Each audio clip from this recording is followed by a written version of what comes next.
فرمایا کہ اگر وَإِنِ امْرُؤٌ قَاتَلَهُ، فرمایا کہ اگر کوئی بندہ لڑائی کرنے پر ابھر آئے، اگر کوئی بندہ لڑائی جھگڑا کرنے پر ابھر آئے، اگر کوئی بندہ لڑائی جھگڑے کرنے کی بات کرے، اگر کوئی بندہ کہے تم سے لڑنا چاہے، تم سے جھگڑنا چاہے، اور فرمایا کہ او شاتمہ، یا تمہیں گالی گلوچ کرے، تو اللہ تعالیٰ نے فرمایا کہ جب رمضان ہو اور روزہ ہو، تمہیں بات توجہ طلب ہے، سنیے گا، فرمایا کہ جب رمضان ہو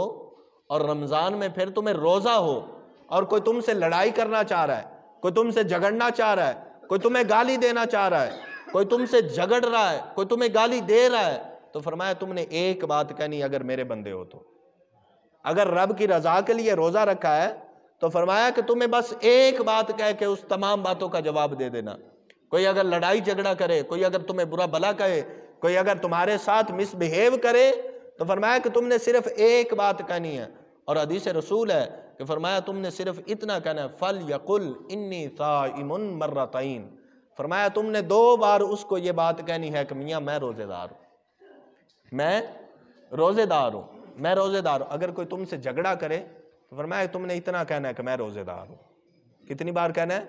2 مرتبہ، فَلْيَقُلْ إِنِّي صَائِمٌ مَرَّتَيْن، 2 مرتبہ یہ کہنا ہے تم نے کہ میں روزے دار ہوں، تاکہ اس کو بھی پتہ چل جائے کہ روزہ یہ ایسی عبادت ہے کہ جو بندے کو گناہوں سے روک دیتے ہیں۔